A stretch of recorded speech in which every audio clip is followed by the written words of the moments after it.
look as good as Jensen does. Do I look as good as Jensen?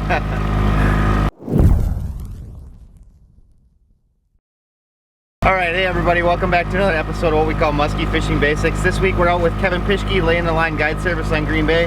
Kevin, why don't we talk a little bit about this because it's different than what we did in early part of August. Correct. Well, first thing is, compared to early August, the water's flat. It's not 3 to 4 feet tall while we're out here. But it's September, mid-September, the weeds are starting to die off out here. The bait fish are starting to move down a little further. Not quite packing up yet, but they're moving.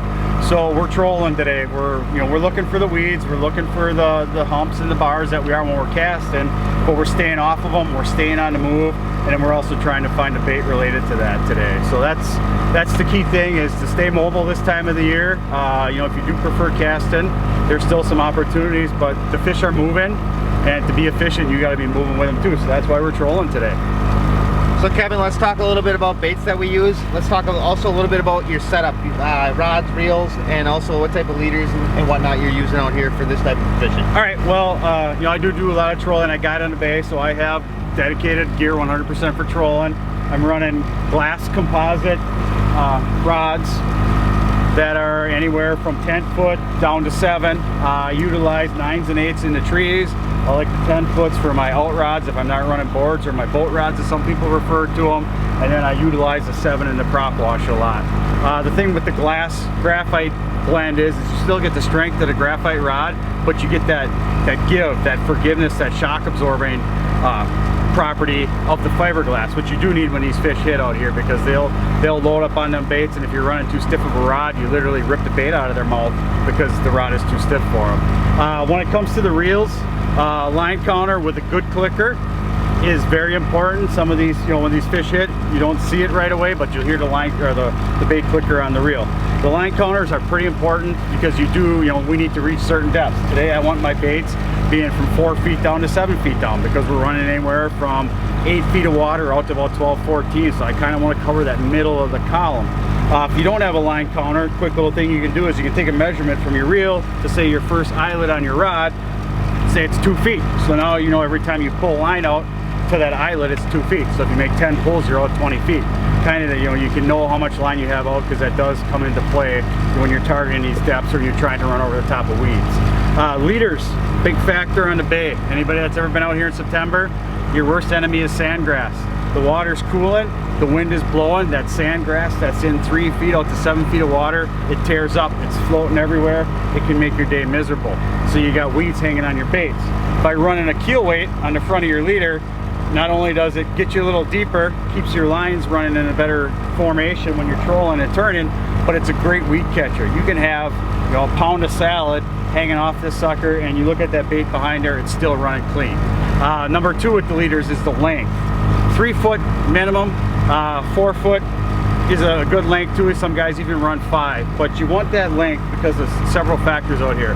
This bay is full of zebra mussels. Every weed we pulled in today has zebra mussels on it. Every rock, every piece of wood down there is covered in zebra mussels. You start bouncing these baits off the bottom, you're running a short leader, you're going to end up nicking your line, and that's going to cost you a fish, it's going to cost you a lure, it's going to cost you equipment. By running the longer leader, the leader can take a lot of abuse from the zebra mussels and still hold up over that braided line, or if you're even running mono.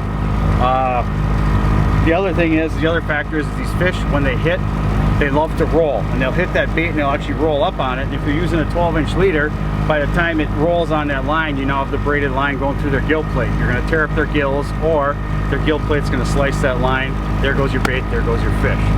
Very important to have the proper leader, because you need that's your connection between you and the fish, is this leader. Very important.